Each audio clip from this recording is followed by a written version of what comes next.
Okay. All right, here we go. Get up in the middle. Now I'm gonna stand up here. Inside. All right, here we go. So, Hold on, I grab you. here we go. All right. Here we go. So, Father God, you are holy and trustworthy, yet often we put our trust in people and circumstances instead of your abundant love for us.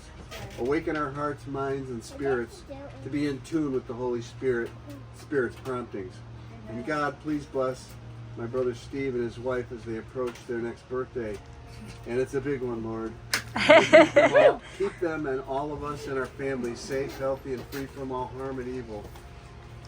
And a special blessing for all those who came so far and worked so hard to make today a reality, especially my wife and my 3 daughters. Amen. Amen. Thanks, Dad. All right, you 4. All right. All right, ready? Are we filming? I'm filming a little right now. Hello. We can just crop it. All right, so this is Steve's 80th birthday party. Woo! How is that possible? Cheers to Steve. Dad, you need All a right. drink to cheers with. Gary, this one's for you. All right. What is the earliest memories you have of your siblings? My And I earliest have a memory. follow-up to that. My earliest memory is taking a bath in the kitchen sink. Margie was in the wash, I was in the dry. And that, honest to God, that's my earliest memory of anything. Oh my gosh. And I understand that you and Margie would have epic wrestling matches in the living room. Oh, because of him. Because We would play. is it true that Margie would beat you? Yes. She beat me like a drum. We would play Dick the Bruiser, who was a wrestler, and she would make my nose bleed every time. I actually had to have it cauterized when I was a kid. And did Dad actually move the furniture so you had room to? Yes. Yeah. Yeah. Yeah. Oh, Did you punch him in the nose? She was actually punching you in the nose? Yeah. would you try to punch But her I got back? it back because Between 2 brothers, what do you think? her and I were sleeping in bunk beds, and I punched her, and she fell back and cut her ear off on the frame. So instead of going to dinner, we went to get her sewed up, and he sat with me and Marilyn, and she got her ear sewed up. And I don't think she ever beat the crap out of me again. I think that might have stopped. That was it. That was it, right? It was not. Okay. It was not. Okay, Margie, same question. What are your earliest memories of your siblings? Oh, I don't know. I can't remember. One of my earliest memories was it was not that early. We were the 4 of us, or at least the 3 of us. Me and Steve and Marilyn was in the stroller. We were going to no, Steve was Pushing the stroller. pushing the stroller. I was alongside of him, and Marilyn was a baby in the stroller. And some kid from our neighborhood came along and made fun of Steve for pushing the stroller. He left the stroller there. I never saw someone run so fast in my life.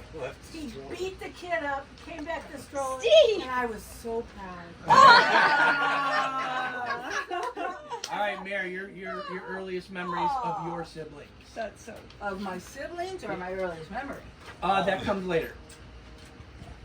My earliest memory of Margie, I think. Swinging the cat by the tail? No. I think Encourage the children. in the bedroom, and she'd say, "All right, you scratch my back, and I'll scratch yours." Aw. So I'd scratch her back, and she'd go to sleep. All right, Dan, same question. Wait, my earliest memory of Gary Uh-oh. was being in the bathtub and him telling me I was adopted. I asked Mom what adopted meant. She told me, and I was crying. She threw a shoe at Gary. I don't remember that. So that's where Wait, Keith one got it. more Keith, memory. Keith told me that. Yeah, Keith used to tell you that all the time. Who told you that? Keith. And I'd be sitting in the truck on like in Nana's driveway, and I was like, oh wow. And Keith my told me. earliest memory of Steve, I couldn't say his name, so I called him Titi. And every single day, Mom would say, "Go wake TT up. He's got to go to school." I'd go down the stairs. I'd go to the door. I'd open it up, and I'd go, "TT, time to get up!" Whack! He'd throw a shoe. The next day, Marilyn, go wake TT up. TT, time to go. Whack! That's how I it got. remember that too. Yeah. Oh yeah. Well, Nana was pretty good at throwing shoes too. Showing a lot of. Oh yeah. Potts, Pan, same question. What are the earliest memories of your siblings? Pushing Margie in a stroller. Well, now you were 11 when they were. Yes. No, he Well, was no, 9. I Nine. Okay. I was an only child till I was 9. 9 and a half. And for some reason, Yeah. we had 1, 2, 3. And Mom said I had to wait till you were old enough to babysit. So Aww. that's what happened. We figured, oh, that's I everybody ended else. up pushing her in the stroller, and then she graduated to walking, and it was his turn. And they both graduated to wrestling, and it was her turn. That's what happened. What a good brother. All right, this is just a collective question. Aunts and uncles that you guys had, tell us about those.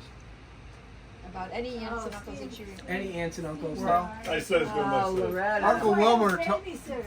one Christmas Eve, Uncle Wilmer told me that. Who's Uncle Wilmer? Uncle Wilmer was my mom's brother-in-law, Aunt Louise's husband, Aunt Louise and he was his told sister. me that he was going to shoot Santa right before he got to my house. Oh my gosh! And I believed him because he was a nutball. He used to beat my cousin like unbelievably. Yes. So I believed him that he was going to do this. I was like freaked out. Oh. Really great memory. Hey, Uncle Wilmer! Wilmer! There's no more Wilmers. When I was really small, Dad was overseas. When I was born, he was overseas. So Mom came home from the base in San Francisco, and we lived with Grandpa for 2 years. And my aunts, Loretta and Louise, Who were 11 months apart. they were 11 months apart and 13 years older than I was. They really babysat me for those 2 years. And, I stayed close with both of them all their lives. Yes. Yeah. And that was in Glenview. Yes. That was in Glenview. Safe to say that Aunt Loretta was your favorite. Elon. Yeah. Uncle Jim too was a good. He'd kiss you on the mouth no matter who you were. Yes. It didn't matter. And when he danced with you, if you were a woman, Yeah. Oh, yeah. one hand right on the top of your butt. Oh He boy. Didn't matter who you were. I mean, You didn't want to work with him though. no. I helped him build a garage and it was painful. I helped him for 1 year. He said, "You can't be that stupid." Yeah. That's what he said to me. I was 14 or 15. He said, "Tell me you're not that dumb." I said, "Well, I'm not that dumb." He said, "You must be." Yeah, he was a different guy at work. Oh my And God. I never knew anything about that, about Uncle Jim. He was a saint with the girls. He was so Yeah, loving he was. and so wonderful with the girls. Never knew he cursed. Never knew anything about that. He was That was great. my He mother's was, brother. yeah, it was Mom's brother. He was great at telling a story. If you wanted to hear a story, you wanted him to tell it, because he had one of those faces that just reenacted the whole story while he told it. Right. Yeah. And he'd do the language, and he'd do the dialects and everything. while he Aww. told it. His face would get red when he. Oh. Yeah, he was a good uncle. Yeah. Anybody got anything on Aunt Louise? Well, she was one of my. Boy, she had She hair was on a her good tongue. I'll dancer. tell you that. Oh, he had hair on his She would That's why say I'm whatever asking. she thought. She did. Everybody look at her like, what? Was she older than Jim or was she younger Younger. than Oh, she Jim? was younger. She was. Jim was the oldest. Then Yeah. Then Mom, Mildred, Ruth. then Mildred, our mom. Your mom was second. My mom was And then second. Ruthie, oh, Yeah. and then Ruthie, and then the two girls. and then Louise and Louise and Loretta. Loretta Tell was me the your baby. favorite memory of Aunt Loretta. Mine? All of There's a yours. lot of- Yeah, she was. She had Christmas with us Yeah. for Yeah. years. A long time. We all know. She Yeah. was She alone. was unmarried. And she came until out she of the was bedroom 43. every time with toilet paper wrapped around her. Why toilet paper? Because it's Because still she- in Keep style. her She- roof. Her Oh my She'd gosh. keep her hair that way. Wow. She With was cans the and most toilet loving. paper. She bought Yeah. presents for you guys and She, stuff. she was the one that was at home. My grandmother was an invalid by the time I was born. She was in a walker, you know. And Loretta was the baby, and so she was Grandma's babysitter, and she took care of Grandma. She never, to my knowledge, never had a boyfriend, and all those years, and Well, good job Miss Swisher. taking care of. Oh, yeah. Well, Swisher She was took out care there. of She Grandma. was my dad's friend. Yeah, Oh, yeah. My dad tried to fix him. oh God. Loretta used to, when I was very little, she'd take me by the hand every Sunday, and we'd go to church, Winnetka Bible Church, and I'd have to go To your class. and she'd go over in this room. Oh, I And got she so picked much me up. trouble with her at church. But Okay. that went on for years, and then, yeah, she was my closest relative forever, but, you know, that's who She's raised like me, an because older Mom was sister. working. Really? My mom was working at the time because Dad was away, so she worked at the post office, and the two girls took care of me. But you know, Aunt Louise quickly found men, and so she had boyfriends. Loretta was a bigger girl, and she didn't have boyfriends, so she was the caretaker, and she always was all the way. What was your mom? Yeah, oh, yeah. What was your mom doing? What work was she? Gift shop. Was she that at the was gift later. shop? I got a lot of candy at the gift What shop. was she Yeah, doing? right? Steve, when you were a baby, what was your mom doing for work? She worked at the post office. Oh, She was like clerk, you know, at the front window at the post office. Yeah, and then Loretta- how old were you when your dad came back then? Two, one or two. Came home on furlough earlier, but came home early when I was like 2. And then did you guys build that house then? Or? No, we stayed with Grandpa for another, year while they built it. Grandpa was a builder, so they built Mom and Dad's house. Once that was About 5 blocks away. yeah, when I was 4 and a half, we moved into the house I was raised in. Okay. Yeah, and I remember my mom being a crossing guard at Reuben Me School where you too. went to grade school. I remember And I would sleeping sit in the back car. seat. Yeah. Yep. And then every once in a while she'd let us out. It seemed like everybody loved her. I mean, just everybody loved her. Aww. Yeah. Mom was really like And whenever we said we were sick, she'd let us stay home and just take us with her. Or she said, Gary, And we got to Get drink in the bathtub. 50. We got to drink 50-50. yeah. Yeah. Or she'd go to Jack at Dog and Sons and get Coke syrup. Remember Oh. that? Well, remember after she came home from working at Fanny's, she'd take us out for a hot dog? We had a hot dog in our car. Remember you driving home? I had to drive home because she'd take a sleeping pill. And usually it took I had a to drive while home to like work. at 13 or 14. And I drove all the way home. Oh, jeez. I was an excellent driver. I practiced in the driveway. I was in the back seat going, Gary, be careful. I was so scared. Oh, But the memory I have as a kid of Margie is we're at Manor Park. We'd go there, right behind our house. We'd go there all summer. And we're doing crafts one day, and Margie was sitting right next to me like where Steve is, and she asked the kid across, oh no, she was sitting across from me. She asked the kid next to me, can I have the scissors? And he picked them up, threw them at her, hit her right in the head. They stuck in her forehead. Oh my God. Wait, I don't remember that at all. was it? Margie. It At was the hospital. Once I had something. Ran away with an She was running umbrella. with a spoon and fell, and it went up. Oh, and it didn't funny. fall. I During one of their wrestling matches, I would clear the floor. Once Mom and Dad left, I'd clear the living room floor. And then they still had me, the announcer, and they'd be in one corner and the other. And they really loved it until Gary started getting the snot beat out of him. Then he didn't like it. So, well, anyhow, Margie we were trying to clear a room. And either she was running with the ass, I was running with the ass. Yeah, and And I she had was a coming- Dairy Queen spoon She in was my coming mouth. around the corner with a Dairy Queen spoon. in her Oh, mouth, God. And I put it right through her. Ooh. I mean, Right up through the I palate. didn't see her coming. She didn't see me coming. It went through her cheek. It's a bumble. Wasn't a good night for me. How do you explain that I one? was one in the hospital. Yeah, I was they were running trying with the to hassock. sell us. Sammy, God. your parents harmonizing together. Let me call you sweetheart. Let me call you sweet. Now, abba dabba dabba. Well, that Can was you guys sing? Sing it. Sing it. monkey through the chest. Yeah. Sing it. guys. Sing it. How's it go? Abba dabba dabba dabba dabba dabba dabba, said the monkey to the Abba dabba dabba dabba dabba, said the chimpy to the monkey. All night long they chattered away. All night long they kept in gay, singing and swinging in a hunky sort of way. Ha, ha, ha.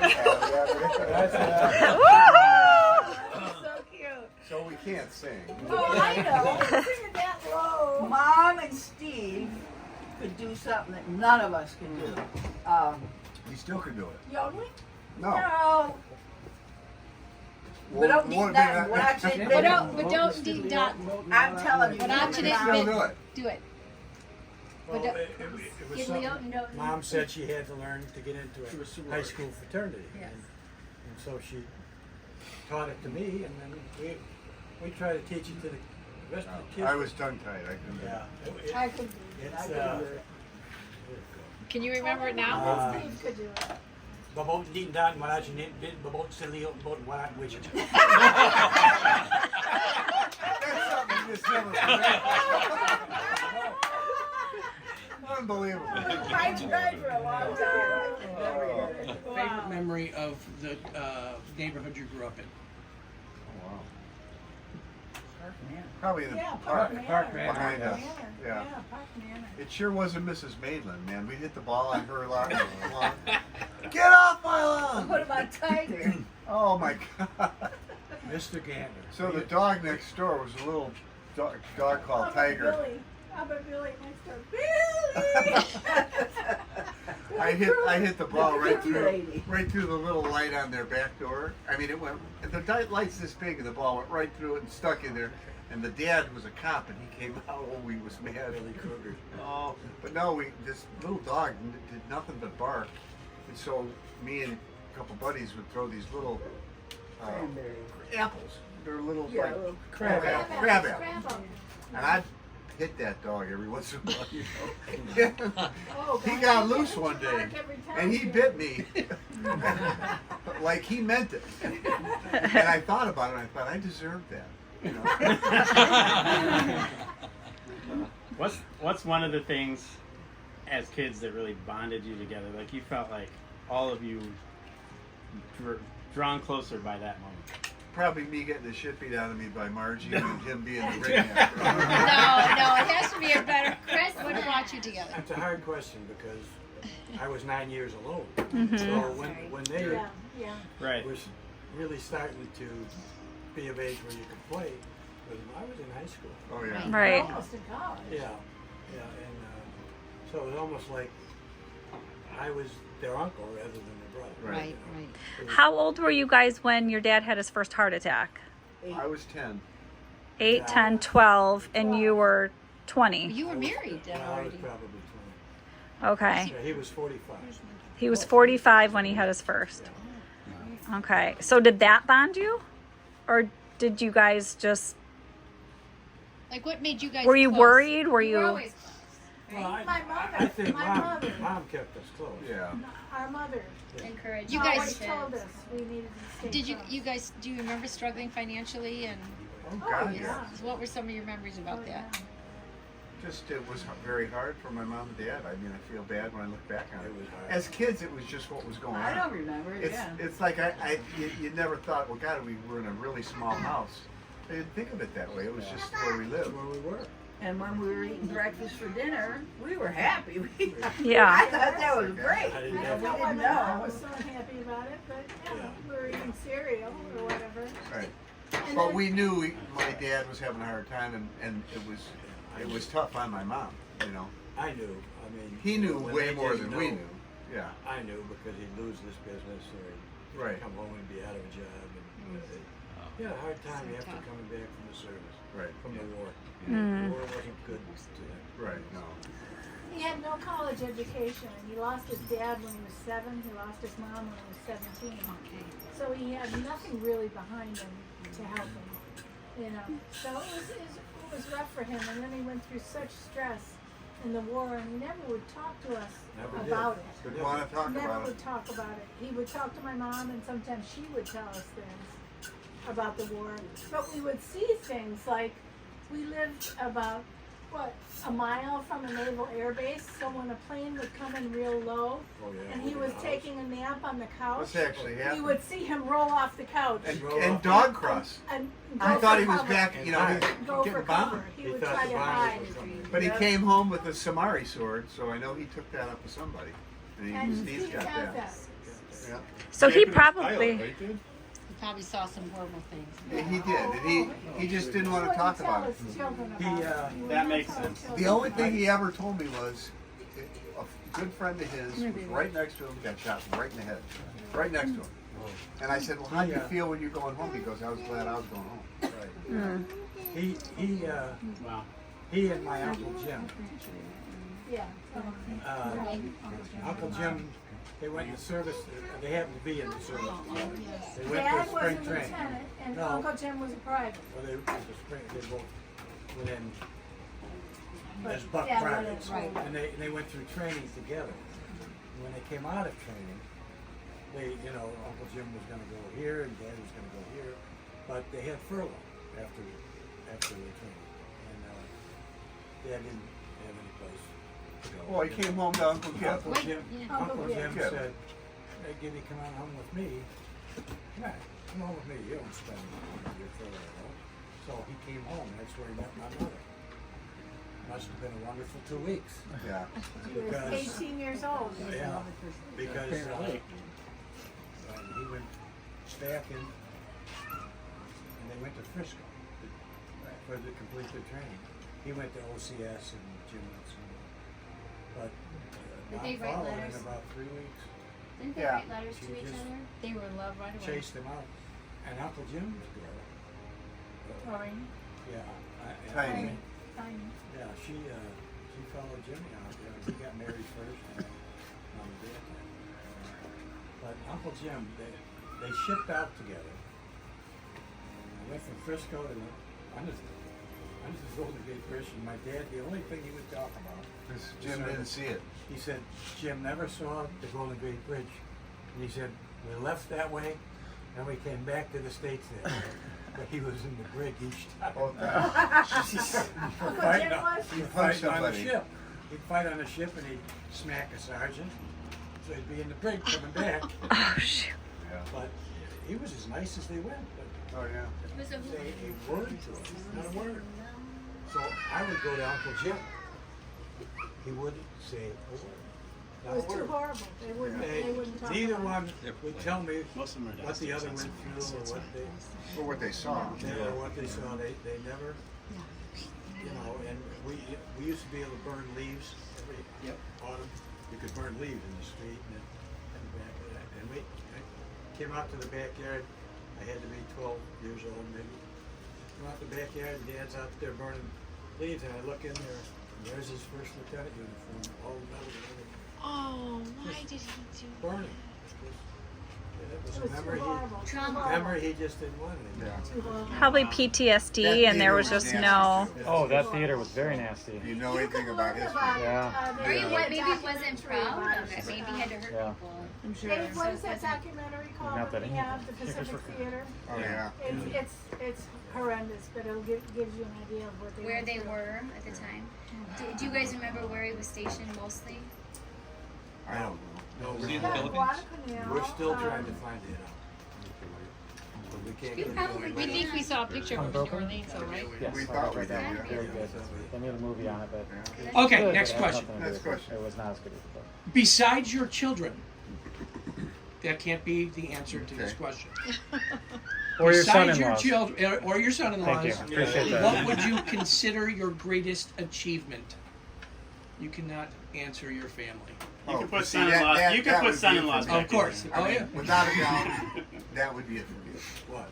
My family. Well, you Yeah. can't say that. I know. Michael already gave Probably for me, graduating college. Honestly, because Were I you a was good poor student? student. No, I was not a good student. I was a CB student. So when I take was that. Yeah, a right. sophomore at Social party Monmouth, animal, okay, that's I had just gone to Monmouth. I pledged Teak fraternity, Yep, I and we remember pledged for 17 weeks. Well, I wasn't doing good in school because I was pledging, and we were sleeping in burlap bags, and just wasn't doing well. So my dad shows up at school. He gets a hotel room, not a hotel room, but a room on campus, and he's going to tutor me. And we did. Well, he tried to, but he stayed about 5 days, and then he went home. And I think he was just trying to scare me, because I never got another bad grade. I told him, Dad, I'm going to study. I'm going to do all this. Please go home. But yeah. That would do it. Yeah. Oh my God, yeah. And it was a small school, 1,500 And all your kids. So. friends probably saw him there. Oh yeah. Oh, my Take them over there. You think that was more an achievement than signing on with the, That's what I was gonna Oh, say. for me? yeah, for the Milwaukee Yeah, I mean, Brewers? I was really lucky to be able to do that. So that was a, you know, kind of a lucky achievement for me. But, you know, I overachieved there, and I underachieved in, you know, probably a lot of ways in other ways. We all You did know. that. Did you ever follow up on that question? Did you ever, considering you married this woman and you have a wonderful family, which we're all here, but have you ever thought, what if I played a couple more years? No, No. no, Never because I played 2 You never years, had Mike, that regret. and I didn't throw hard enough. So you got to throw mid 90s. I was throwing maybe 89, 90, and it was a big difference. Do you remember the last time I ever saw you pitch, Dad? Probably Dad too. You were pitching either a no-hitter or a one-hitter into the 7th inning, and the lights went out. One hitter in the lights. went Oh, you know what? And we combined for a one hitter. For a We finished one-hitter. that. And Yeah. the hit that was hit, or called a hit, probably could have been caught. Well, it was a bloop single into Should've center been field, caught. and my roommate, the center fielder. the center fielder was my I was roommate, thinking the Steve same Green, thing. and he came in after the inning. He goes, "Halsey, I didn't know you had a no hitter. I got that." I said, "Are you kidding me?" but that, Michael, that was a fluke for me. That, You know what? I was a ham and egger there. What I remember about that trip is we scared the crap out of Tommy with The Exorcist. At the hotel. Remember that? You're sitting there with your elbow in the thing, and we're watching the. And he's got his. Oh yeah. All right, Dad. What is your greatest achievement, barring your family? It's hard to buy the thing. Well, I Makes did you well. pick something up. I did well at work. I did well at my work. I didn't. I didn't do well. I did well in school, Yes. and then I went to college, and I didn't care, and I didn't do well. And that was the one thing Dad and I now agree on. He was right. He would argue with my mom.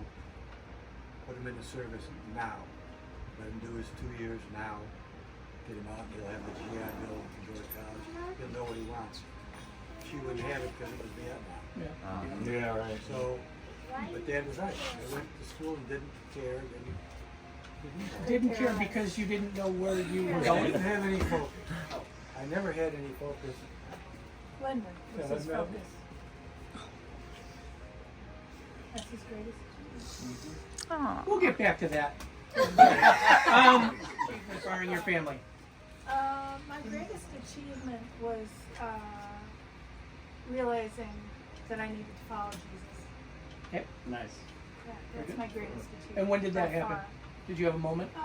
Yeah, I was about 32 years old. Oh, Margie. Aunt Loretta had been. You were way younger than Yeah, that. I was always spiritual. Well, yeah. I was always seeking. You know, like in college, I took world religions and stuff like that. I read the Bhagavad Gita. I read the Quran. Hey, when we were in Aunt grade Loretta school, had a great influence on my life. Aunt Loretta took in us to high see. school. Aunt Loretta took us to see Billy Graham. I was in maybe 5th grade, and And I at went the end, forward. they said, "Who wants to accept Christ?" Margie stood up and walked in. I did that twice. I- I did that twice. I'll at never Billy forget Graham that. rallies. But when I really, you know, decided that the world, I wanted to put the world behind me and Christ before me I was 32. So the difference between Savior and Lord. Yeah, that was the greatest time of my life. That's the greatest time. Mayor, what do you got? Greatest Just achievement? now thinking, you guys went to the Billy Graham thing?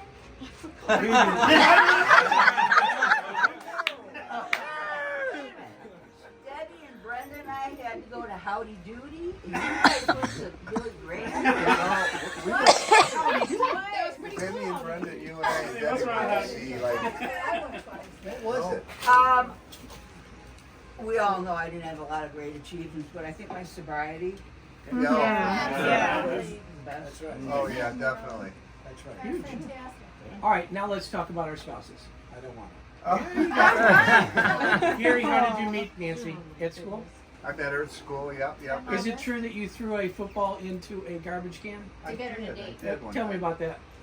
So, I met her, so my buddy Frank that got me to Monmouth, it's the first weekend there, and it's the Hog Festival, and it's this big thing, and all these kids are there, and I don't know anybody but him, and he points her out, and she's like 30 yards away, and he says, "You see her?" I go, "Yeah." He goes, "She's from Northbrook, and she's dating Chip Stembridge," which was a guy I went to junior high with, and we know, he went to Glenbrook South. He goes, "She went to Glenbrook South, and she was dating." He said, "She's dating Chip Stembridge." So I walked right up to her. I said, "How's Chip?" And she's like, looks at me like, "Who the hell are you?" And so that's how we met. Yeah. And what is the incident with the football and the garbage can? Well, her boyfriend at the time was the quarterback at Monmouth. He was a year older than me.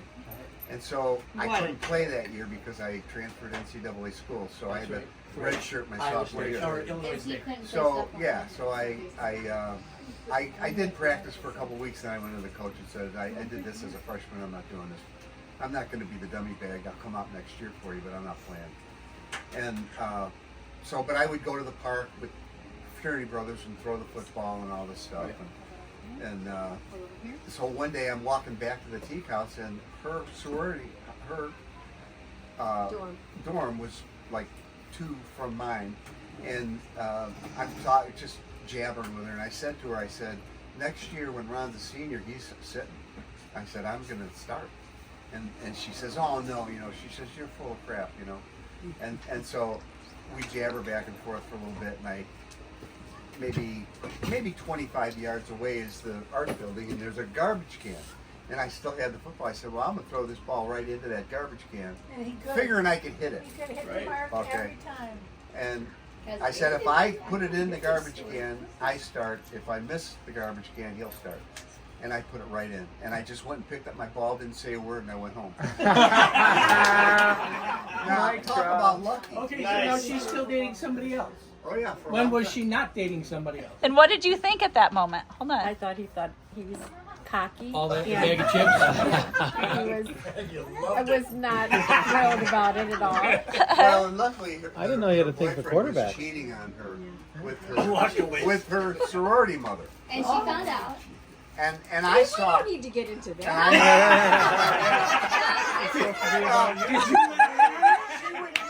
she would be married to somebody else, but divorced by now. Got it. Yes, Because he was a he cheater. saved you, So Nancy. Dad saved you from the gutter. Yes. You're welcome, right, Dad? Good job, Dad. What? How'd you meet Dave? I met Dave in church. Yeah, but what's the interaction? Well, Someone from across We were all the praying. room. So big and strappy. I saw, I noticed that he was cute, but he was way too skinny. I don't know what happened. She said, "Who's that cute guy with the really big head?" He had hair, but yeah, so so then I asked him if I was invited to this party of doctors. And I thought, who's going to invite to go with me that it won't embarrass me? And so I thought I'll ask Dave, and he said no. He was actually going away for Christmas, so he wasn't going to be available. So then, a little while later, after the holidays, he asked me out. And I guess it went pretty quickly, Then he asked me to not date other people, to be a girlfriend. There you go. You got 10. About 3 There's a months, step. and 3 months after that, we were married. So Very quick. yeah. Really? And you didn't have to throw any footballs. 3 months. No. And All they- right, Dad, how'd you meet Mom? For 3 months. Oh. I met her at Yeah. a going away party for one of the guys in our group, and he was going into the Air Force. Yep. And it was July '62. And she only lives 3 blocks away. I'm surprised you never met her. He Probably knows the before. day of the week and the time. She lives- And I met her at that party, and we had gone to the same high school. And she was a year behind me, but A year behind. I went 4 years, and never knew her. Yeah. You know, so Not to the party. I met her at this party through a mutual friend. You know, one of her girlfriends was a girl that I knew, and I said, "Who is that, Connie?" And Connie said, "Well, that's Linda Hoffman." And I said, "God," I said, "she's a good dancer. You think she'd dance with me?" Connie said, "I don't know." I said, "Well, I don't know her." I said, Connie said, "Well, go ask," because she liked the fella that I came into the party with. So you guys were helping each other out. So she was doing you a solid. So she went. She was the She wingman. talked to Linda about, you want to dance with this youngster here, and Connie came back and looked at me and said, she said no. What do you mean? She said no. It's a dance. We just didn't. Said no. She doesn't want to. So I kept working on Connie and kept working. Connie kept working on her. And before the end of the night, she said, "Okay, I'll dance with him." One day. Just to shut him up at that point, huh? Yeah. Oh, okay. She said she thought he was Linda fast. actually thought Steve was too bad. You know, he and Keith were bad boys. And, No, and I don't know if she didn't thought wanna- Keith was a bad boy, but she thought I was a bad boy. She thought Steve was a bad boy. Yeah, and so that's how I met her. And she did dance, and then we talked her into going out for a soda with 4 or 6 of us. There was a bunch of us. Yeah, and she went out for a soda, and then after that, You were respectful of her. She saw you were not a bad boy. I was. For a time. Yeah, let's not get crazy. I mean, that's how we met. All right. Yeah, that's Tell us about It's not the whole story. early years of your marriage, like some of the hard things that you went through, some of the, not that you thought you might not make it, but some of the things that you guys had to endure early in your marriage. Early. Everybody or just You mean before children? No, I wasn't going there. You I mean know. before Right. children or after How children? many years did you Whatever. have before children? Well, Just 2. yeah, 2 years, but Mike was born really sick. Yeah. And they told us that he told me he wasn't gonna survive, and that Lynn was not in good shape, so I shouldn't tell her yet. So I went home by myself, didn't say anything, and in the middle of the night the phone rang, and it was the obstetrician. He said, "Steve, there's a doctor down at Children's Memorial Hospital that says he thinks he's seen this once before, and he wouldn't mind taking a crack at helping him, but you'd have to okay the transfer." I said, "Well, what am I gonna say? Go ahead and transfer." So anyhow, Mike was transferred, and of course he survived, but he went through about 8 or 9 surgeries in the first 6-7 months, Oh my gosh. and we didn't get to take him home till 3 No. months. he was 3 months old. Yeah, that was the first time we got to really hold him. And then we called him Iron Mike because, Iron. well, Willie My dad named gave him him that, that name. and they had that on the door. Yeah, my dad gave him that name. And Aww. it was so perfect. Yeah, It really was. That was the trial that lasted 30 years. a lot of years. I mean, real hard for 7 years, and then a little lighter for a few years, and then real hard for. I mean, he was 25 and he was still Yeah, going through struggling. the surgery. So it just those first 8-9 months, you either were not going to be a couple or there was nothing that could break your heart. That's where they went. Aww. That's not what I was looking for. Gary, how about you? In Highland Park? Oh, no. Hanover Park. Hanover Park. Yeah, I drove the whole way with the parking brake on. And I couldn't figure it out. And it was a clutch, so I couldn't figure out why am I having so much But I won't tell the whole thing. But yeah. For Nancy and I, it was the lack of money. I know, right? When we first got married, you know. And then we had Jennifer right away. Where's Jennifer? You know, because we weren't going to get pregnant, but 6 months after marriage, Nancy was pregnant. I don't know how that happened. So yeah. Someone should have explained that to you. Yeah. That for us is probably the tough thing, you know. Was it hard to go up to Green Bay? No.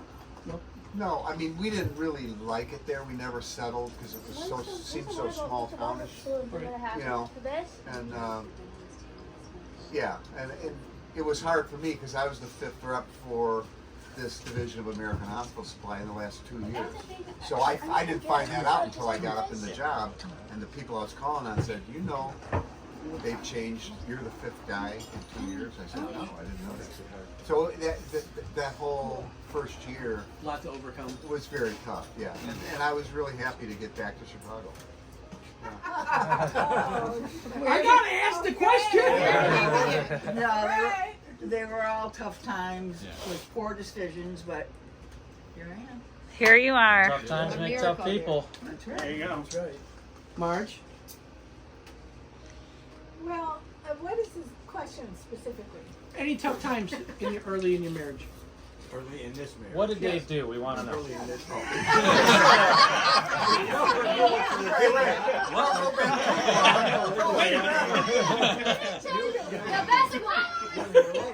Now's your time to get it out, Marge.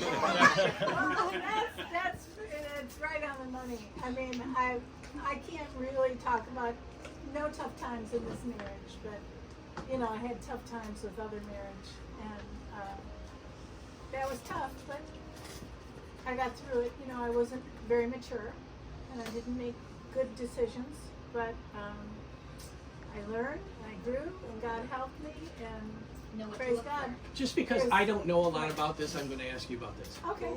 Tell me about your musical career. My musical career. Okay, well, first of I all, just don't know a lot about it. I wanna so, absolutely so blessed, fortunate that I could even have a career in music. I started fairly late. 6th grade. Yeah, and I worked hard. I liked music. I think, you know, I think it was a way of, you know, you've heard that my mom and dad had some financial problems, and they had some issues with dad's PTSD and lack of money. I think it was a way of kind of isolating myself in the music, and it helped me. It was kind of like a form of therapy, but I was able to make a career out of it, and I feel so very fortunate for that. I mean, my other choices on the horizon were either being a hairdresser or a PE teacher. So I feel very fortunate. So where was your first my first job I got when I was 21 in the Florida Orchestra in Tampa, Florida. Okay. Well, wait, I thought you went to Savannah first. You went to Savannah No, first. I actually played in the Florida Orchestra when I was doing In my college. undergraduate. Oh, okay, I didn't know that. Undergraduate work, and then I did my graduate work up at the University of Iowa, where the Stradivari Quartet was in residence, and my teacher was a concertmaster of the Davenport Symphony. So I worked for them while I was doing my master's degree, and then after that, when I was out of school, I had 2 degrees. I auditioned for the Savannah Symphony. I was the assistant principal, second violin for a couple of years. Tell me what that and then means. I don't know what that means. Well, I was in a leadership position in the 2 violin sections, have 4 leaders, Okay. 4 leaders, and I was one of them. And then I played for there for 2 years, and then I went back to Tampa, Okay. not as a student, but just playing in the Florida Orchestra.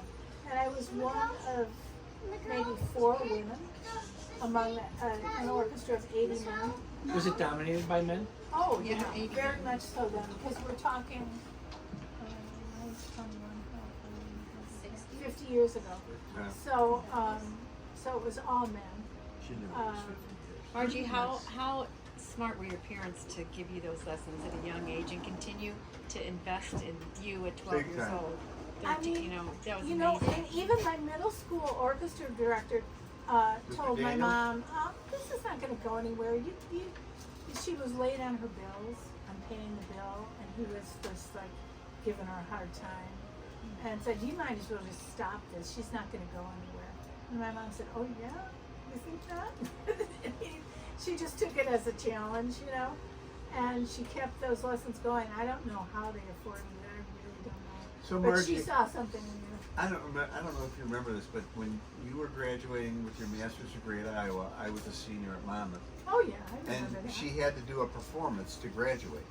And I went and I took a fraternity brother who was a music major, Paul Olson. We called him the I don't Deuce because he was remember 200 pounds, so we called him the Deuce. So the Deuce and I drive to Iowa, and she comes out all alone on the stage with this black dress, and it was incredible. fabulous. What song? Oh, there was a lot. You had to play a lot of different pieces. And he So said to there me, was he title. goes, It's an hour you and a don't, half. he said, you don't realize what she's doing, but she's playing 2 and 3 notes at a time. And I didn't appreciate, you know, I knew it sounded good, but he, as a music major, was saying, wow, this is really good.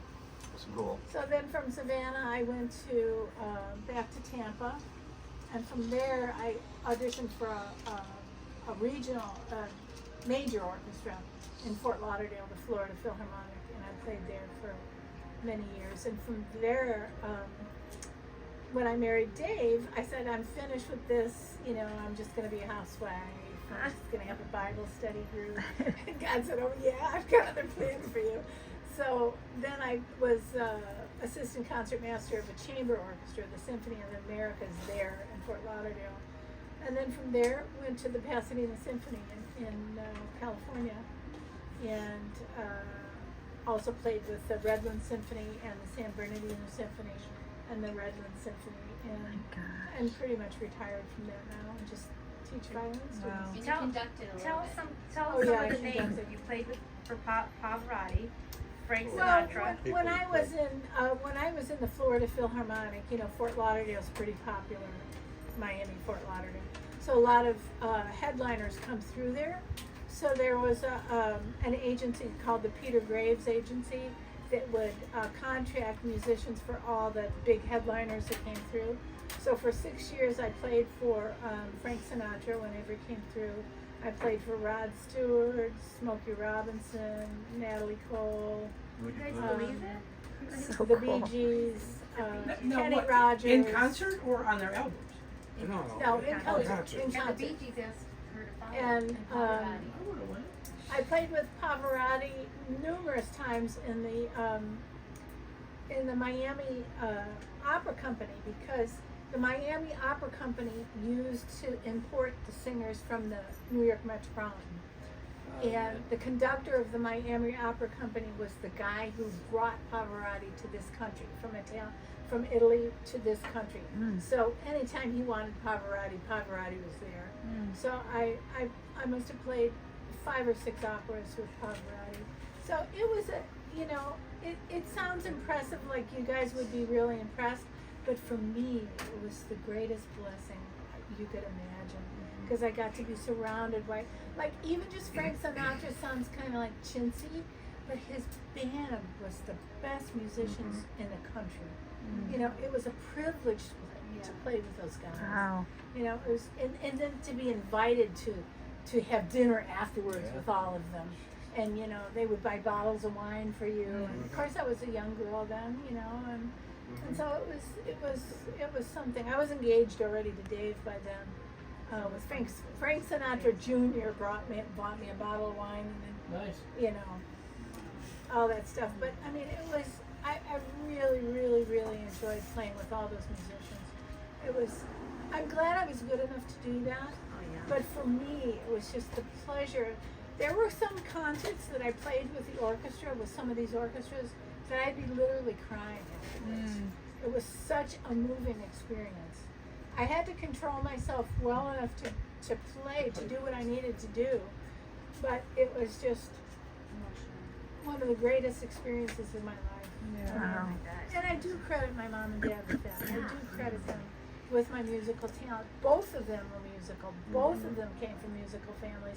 Many people don't know that our father came from a very musical family.